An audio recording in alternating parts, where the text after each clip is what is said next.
back to Griffin Eye News. I am your guest host, Gwen, and joining me this evening is the very mellow and marvelous Scald Strife Maker. Hello, darling. Oh, hello. How are you? I am lovely. How are you? I'm just enjoying a nice cup of tea.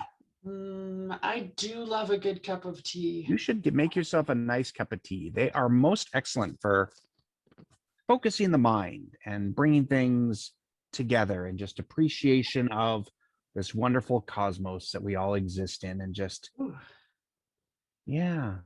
So how can I help you this evening? Having a deep moment. Well, it's funny you should be drinking tea because our guest this evening is well, to say aficionado is feels fairly accurate. Aficionado. Okay. Yes. Joining us this evening is Her Ladyship Hlif Angarsdottir. Hopefully. Is it working? Yay! Yay! Cool. Hello. Hi. Super exciting to see you. Thank you so much for joining us. I think we're going to jump right in. All right. So how long have you been playing in the SCA? About 7 years. 6 if we count the last year. Yes. So 7, but 6. Excellent, excellent. And how did you get started in the SCA? So as most people know, we're from a military family, and the SCA and the military are kind of like this, right? So there's a big SCA community in Esquimalt, and my hubby was sailing, and I got in touch with one of the other wives, and her hubby was sailing on the same ship. And, sorry. Anyways, they were sailing on the same ship, and I'm a little different from people. And she's like, yeah, would you like to hit people with sticks? I'm like, yeah, I would actually. And we started talking, and she's like, yeah, once our hubbies are back home, we're gonna put you in armor, and that's it. And you were hooked. They put me in armor, and I'm like, oh, this is fun, and I never left. So yeah, I heard a story about you getting your award of arms and how you may not have taken it to the spirit which was intended. So how did you get your AOA? So we were at a coronet in the interior, and I was fighting, and I was a brand new, a couple of months in, and I managed that. I'm small, right? And I managed that really perfect grill shot on someone that was like much, much taller. Not that it's hard to beat, but anyways. And I got that grill shot perfectly. And it like the perfect ring, like thing, and the guy kind of went backwards. I'm like, oh, I hit him too hard. I'm gonna lose my cards. And he said good shot, but like I surprised them, and anyways, so more fights. We go for dinner and during court, and I'm like, well, it's taking forever to eat. I'm gonna stay because what's gonna happen in court? I'm new. Nothing ever happens in court. Court is boring. My squire brother at the time runs down and comes to get me. He's like, you've been called. Like, why? He's like, I don't know. So I'm like, am I in trouble? And he's like, I think so. You're in trouble. So I started shaking, and I was like pale, and I couldn't walk, and brings me in, and he escorts me up front. I fall down on my knees because I'm in court, right? And I'm like, oh no. And Prince Kerrigan was there, and I don't know if you guys met Prince Kerrigan, but he looks very stern. Okay. And he's a great guy, but you want to block when he hits you. And so he's looking at me like, and the herald, I think was Wolfwind, that was the herald, or was it Bernadette? Anyways, it was a lady, that's all I remember. And I couldn't hear it. It was like almost Charlie Brown, like womp, womp, womp, womp. I'm like, that's it, they're gonna take away my cards. I hit that guy too hard. I'm done. That's it. So I started crying, and at the end, everyone's applauding. I'm like, they're all glad I'm leaving. And all I see is this scroll, and like, what the hell just happened? And like, oh, so yeah, the tennis that was next, I think, was Sir Owen, was like looking at me like, what the hell was wrong? And yeah, I had a great night that night. I was on a cloud all the way, like even on the ferry back home, I was like, yeah, I'm a lady. Yeah, it took me a while before getting the other grill shot, but that was good. It's amazing. That is an awesome story. So you have lived in other regions. So where have you lived, and what are the major differences that you, any differences that you found? There's a lot of the same, there's a lot of difference. I started out in Ontario, and Thierry is very different from the rest of Ontario, being in Canada, right? Well, part of it is in the States, but most of us are Canadians. And going into events in the States compared to the events in Canada was very, very different. My first time meeting Avacal was my first at war, I think was 2014, maybe. Me and Dates were not friends. Fair enough. And you guys fought differently, but similar. More, I don't know if it's because I didn't know you guys, but way more aggressive. Like you really wanted to kill people, which is good. It's a good thing. But yeah, I was like, wow, those guys they're hard. And I marshaled a couple of fights too. And funny enough, the Torchlight tournament I marshaled, fast forward, I'm in their household now. So it was fun. But man, they were imposing. But yeah, the Avacal are more, I don't want to say ferocious, but aggressive. Okay. Good kind of aggressive compared to Ontario. But then again, I was used to Ontario. Right. The dynamic between branches are different. Because again, being in Thierry, there's Seagirt, where I was, Lionsgate, which is pretty much Seagirt's parent. Right. And then there's Artwood. There's a couple of other little shires here and there, but those are mainly, and Artwood is also a shire. So that was the Canada part of it. And everyone, we didn't really see borders. Like, yeah, there was this little Seagirt versus Lionsgate, but right. Seagirt is the only one who's allowed to tease Lionsgate and vice versa, right? Yep. Coming to Avacal, it's different. When you're with Montagnard, you're with Montagnard. You're with Borealis, you're with Borealis. And which is good too, it's just very different. It's like an hockey team kind of thing. Yes. They don't cross. So that's the main difference that I've seen, which both are really good. Nice.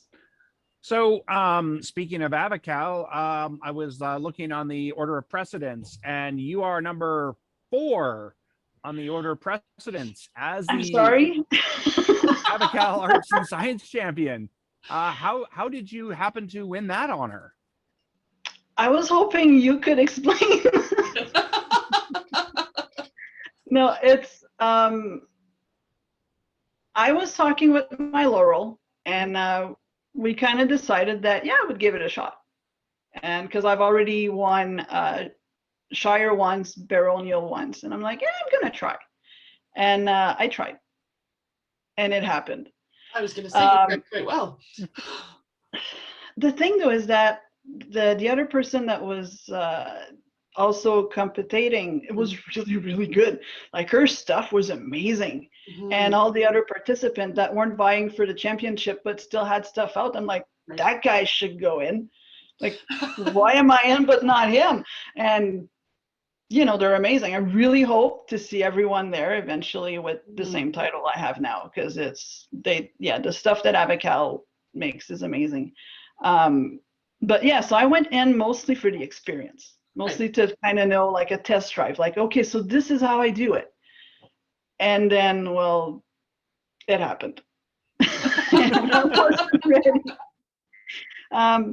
Yeah, so it's basically, it happened.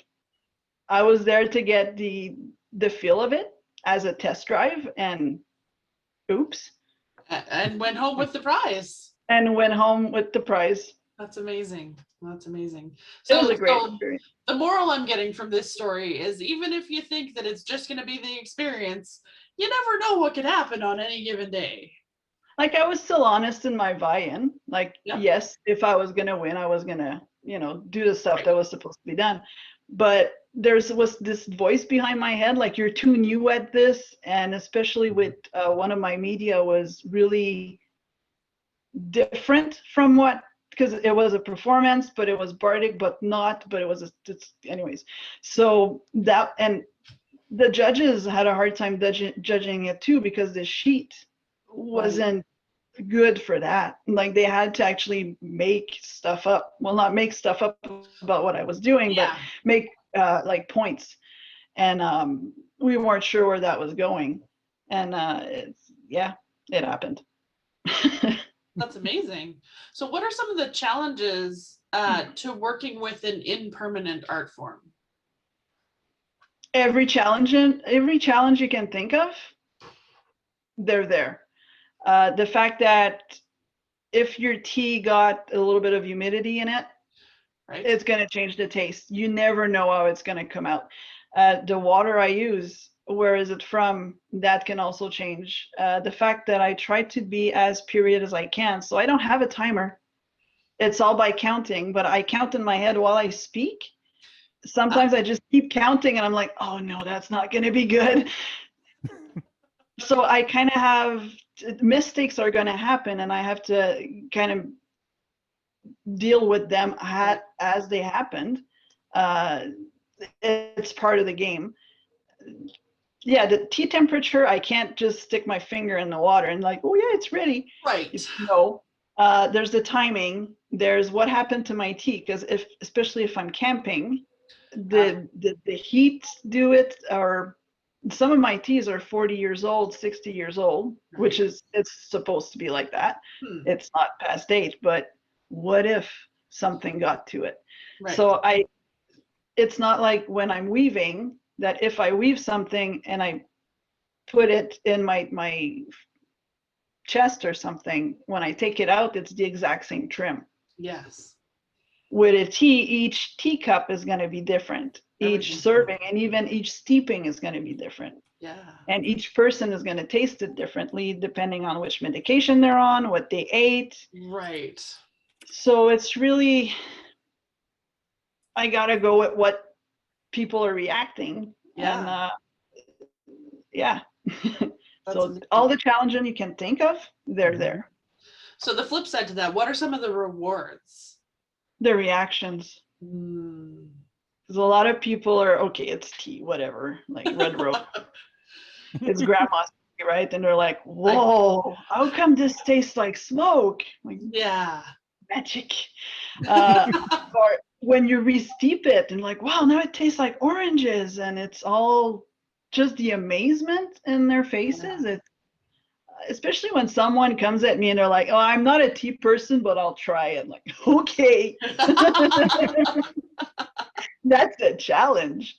And no, it's the expression, and then the questions, and then when I give the answers and they're like amazed by, like, really, like the fact that there's just one plant that produces tea. Right. So black tea, white tea, green tea, they're all the same plant, and they're like, wow, that makes no sense. But yeah, it is. Awesome. So what was the thing that first attracted you to tea as opposed to another art? Oh, that goes back to my childhood. Like, I've always been into tea. My grandma was into tea. Sorry. And it was just a thing. And then back in 2002, I did my tea mastery course. And I've learned about, like, when I was young, I thought tea is English. Only the English drinks tea. Right. But that opened up the door to, oh no, they stole tea. Look at that. they kind of acquired tea from somewhere else, funny enough. Yeah. And then my love with about military history got mixed with my love of tea. Because tea is the only beverage that caused 2 wars. Huh. There's a story there, but yeah. So the more I researched about tea, the more eventually I'm like, I can do that in the SCA. Yeah. And that's where the Chinese persona came in. And I was interested in a Chinese persona to start with. I started with a Chinese persona, and then it was just easier to do a Norse persona because on tier. Right. Yeah. But Yeah. Because weather. yes. Yes. Oh yeah. Well, Chinese has some really, really cold weather also. I suppose. Yeah. China, but Yeah. it's a lot of layers. So many layers. And I had a small car and an armor to carry. So Norse. Fair enough. Fair enough. Yeah. So And registering a Chinese name, no. The research for that, it's like I've been trying to register my Chinese name for 7 years. wow. Wow. Yeah, no. Yeah. So what can you tell us about your persona? Which one? No, Fair let's start question. with say both of them. Let's start with your Chinese persona. The Chinese persona. I'm still not fixed on a date because each time I read on a time period, I'm like, oh, but that one's fun too. And Chinese time periods, like the dynasties, are really like different books because when a new emperor came in, he's like, scrap what that guy did, now it's this. Mhm. So it's not like a smooth transition. It's Right. really like new. So I'm still not set to where I am. Okay. But the clothes is just amazing. Anyways, so my Chinese persona name is Ye Tiaolong. I'm still working on pronouncing that. It's the accents I don't have. Fair enough. He's probably, I'm still working on that. Mhm. She's not military, but she's the daughter of someone in the military. Okay. There was a period in China where women were sort of allowed to approach that, but not to the full, like it's not Mulan. That's not, Right. it's Okay. a legend, but Yes. it's not Mulan. But kind of like that. So she eventually got on a boat and sailed to Antir. Like Mhm. every story has a boat at some Right. point. Right. Yeah. So she crashed somewhere and that was it. And one of my good friends in Antir also plays Chinese and they became friends. Nice. So that's how she learned how to fight also. Hlif, very Yeah. similar. She started in Samso Island in Norway or Mhm. Denmark. One of those. Anyway, she started in my brain is mush tonight. Anyway, she started there. All of her family died, which explained why most of my earlier guards were all too big for me because I didn't know how to sew at all. Right. So everything was way too big for me. Like I floated in because I copied the patterns from my good friend that lives in Ontario, and he's way bigger than me. Right. So everything was flowy and all my loner gear was too big for me. So Hlif doesn't know how to dress herself because it's her brother's clothes and her father's clothes. Nice. So that's why she looks really bad on the field because nothing fits. And yeah, I went from there. And eventually her story kind of goes mixed with my SCA adventures. Like she eventually became a lady and Yeah. cried. And all that. And yeah, that's pretty much it for that one. The story changes every year. Each time I learn something new, I'm like, I need to make that fit in.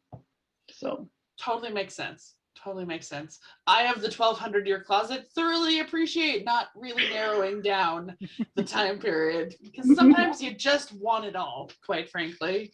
yeah. So has your craft actually been able to help you in your mundane world?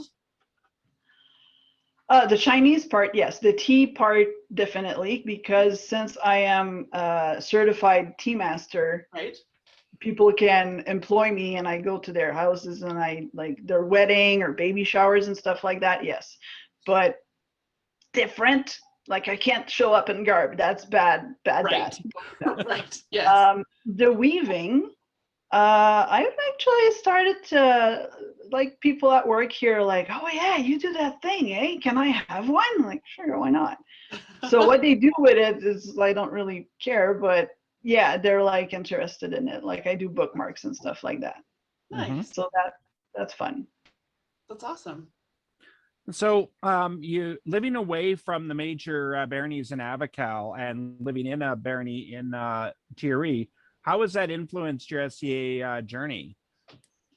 Sorry, can you say that again? Living away from the major barony in Avacal, Yep. like living off in Bordergate, has that made a difference in how you approach the SCA and comparing it to living in a barony? Yes. It hit me like a ton of brick when I moved here because I was used to going 2 practices a week, Right. dance practice.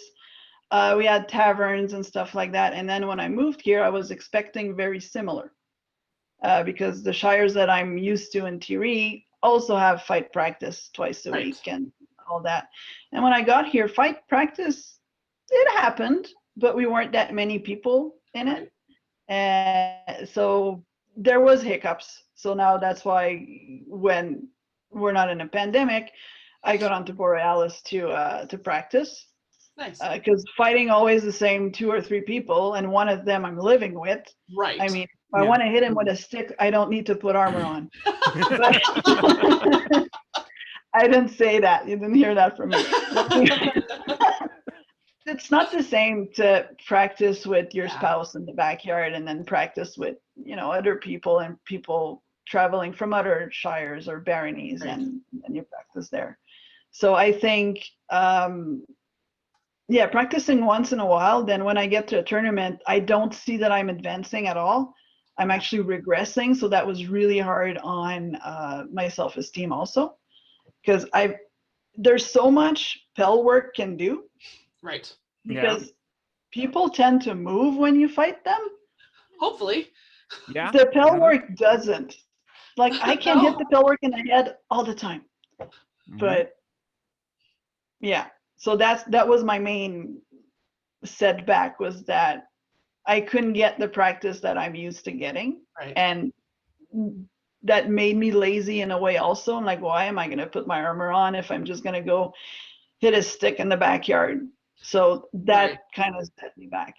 But I managed to work more on my art part, which makes me feel guilty because then I feel that I'm neglecting the fighting. Right. Yeah, it's working on it. Interesting. So 2-part question. Okay. If someone brand new wanted to get started in the SCA in general, what would your recommendations be? Take your time. Don't rush things.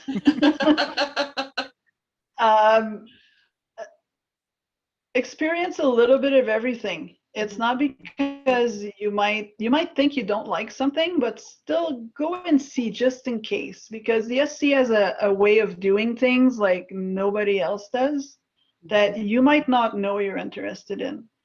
Don't get attached too quickly to not just to people, but to things,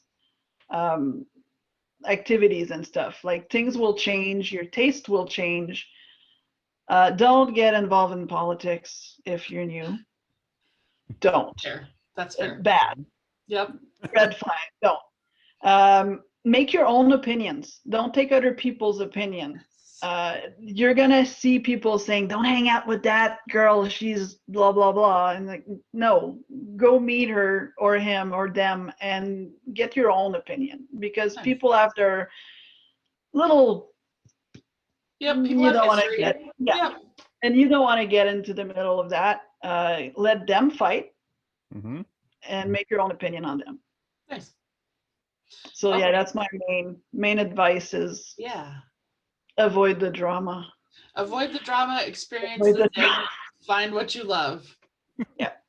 Perfect. So the second part of that is, so if someone brand new wanted to get started, was interested in the tea ceremonies and the tea side of things, what would you recommend for them there? Don't invest in really, really expensive stuff right away. Mm. You can learn how to serve tea even if you get like the lowest grade loose tea leaf, as long as it's loose tea leaves. Right. Don't invest in super expensive teapots right away. You will break them. It's better to break a $40 teapot than a $300 teapot. That seems fair. Take your time. Learn to this is going to sound really out there. Take the time to listen to your tea. Take the time to like look at your teapot, observe the bubbles and stuff, and this is how you'll know when it's ready. Don't go buy the book. There's no book. Right. So you can't go buy the book. Each one of your kettles are going to be different. It's a lot like playing a musical instrument. Okay. It's like, let's say you're playing the guitar and then you borrow your friend's guitar. It's not going to be the same because it's not. Or a sword. If you're used to your sword and then you take your friend's sword and you're like, the hell is that? Like, I can't move it. So it's the same thing. Don't judge your skills until you're actually used to your equipment. Right. Don't overdo it. Make mistakes.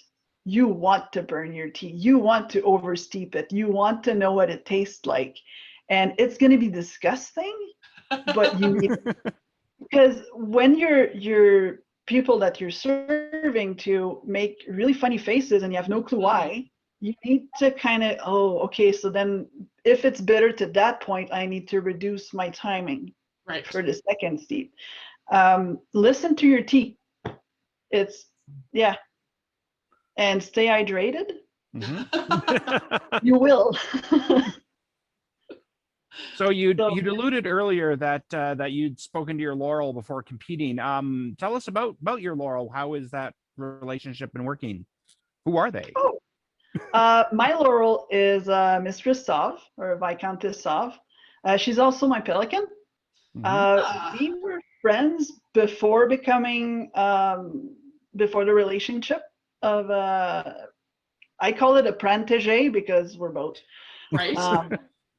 And no, it's going well. Like we were friends, and then eventually it started the conversation, and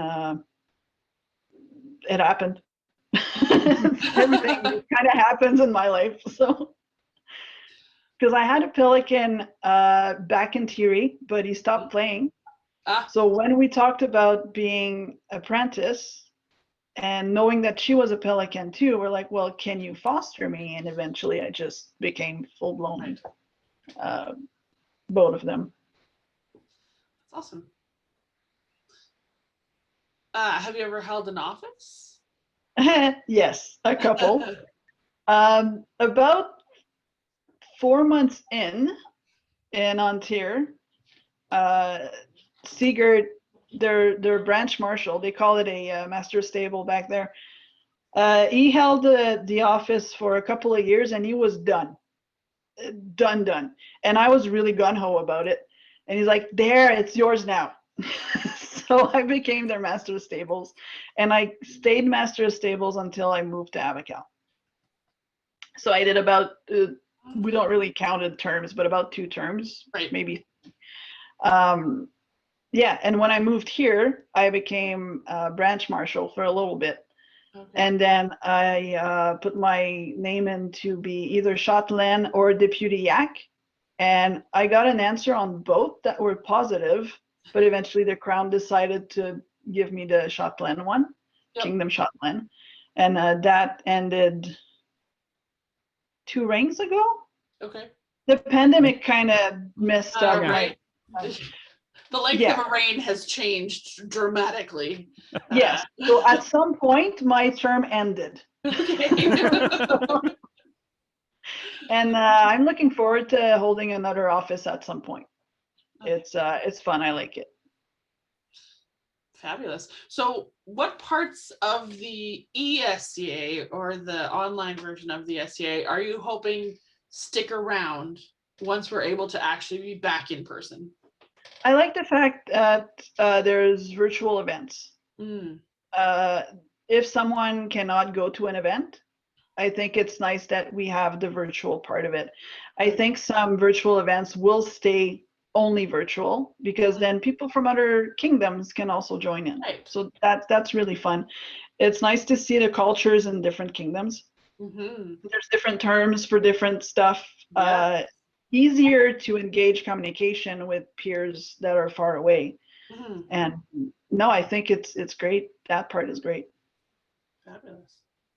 So, as someone who's been in the SCA a while, what changes have you seen since you started off all those years ago?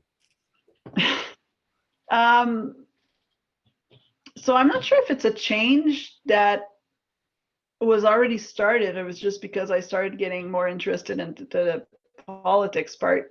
But I think we're becoming more open to the mistakes of the past and trying to fix them. Okay. There's been a lot of drama involved in that. We're not going to talk about that. Fair enough. But there is some positive moving forward.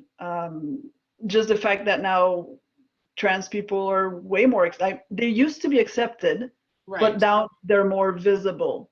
Okay. People are more comfortable to actually like, oh, by the way, my pronouns are they, them. Yes. Way more comfortable in the last couple of, I would say 2-3 years. That's, which I find is amazing. People are not as scared of saying it. I don't know if it was like that before. I'm just noticing it more now. Fair enough. Again, I don't know if it's because I changed kingdom, because that kind of happened at the same time. So, Right. but yeah, that's a good thing. I think the fact that we are addressing symbols that can be perceived as racist, Mm-hmm. and we're kind of agreeing that, yeah, no, we're not gonna, even if it's period, we're not gonna use that symbol anymore. Or if I do use that symbol, it's gonna be for this purpose of arts and science or whatever. And once this is done, the symbol goes away. Right. And you give a big disclaimer of why you're using it and what it meant, and that's it. Like, you're not going to display it in public. And Right. I think Right. the fact that people are more aware of that is a good thing. Mm-hmm. Fantastic. So do you have any favorite moments or memories that you'd like to share with us? Yeah, actually, I do have one. It's one of the last event on the quad site. Mm. And I was supposed to teach a 1-hour class. It did not last 1 hour. It started before court, and then there was court, and then it finished at about 2 o'clock in the morning.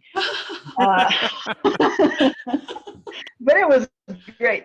There was a tea class, and I had my little tea thing, and what I loved is it was camping. Yeah. So it was outside. It was a fire, like a charcoal fire, and I had a really, really nice assistant. So Kwan Jin was assisting me with the water and all that. And I got people to serve tea. So I taught how to serve tea, and then each person could come and serve it too. So it was nice to see them like, oh, it looks easy. And then they're like, what am I doing now? All little things. And then I kept talking to them while they were counting, like, now you know how it feels. But it was great. So that part, just the fact that it was in the middle of the night, you could hear like the crickets, and I had a little bit of music playing. There was a fire crackling. It's the kind of moment that you forget that you're in like 2019 or 2020, right? You forget that, and you are your persona. Your guests are their personas, and it was just like perfect. I couldn't put a date or a time period on that. It was like awesome. You know, when you get sucked into the moment, that was it. Yeah, that was my latest favorite moment. There's a couple. So thank you for joining us, Hlif. Do you have any final comments for our audience? Stay awesome. Just keep volunteering, keep doing your thing. Learn to say no. Mm-hmm. Sometimes a no means more than a yes. And yeah, just be good to each other. Fantastic. That's excellent. my parting words. Lovely. Well, it was super good to see you. Thank you so much for here. joining us. Thank you, Skuld, as always, for being fabulous. And Avacal, we will see you next week. Good night. Bye. Yeah. Bye.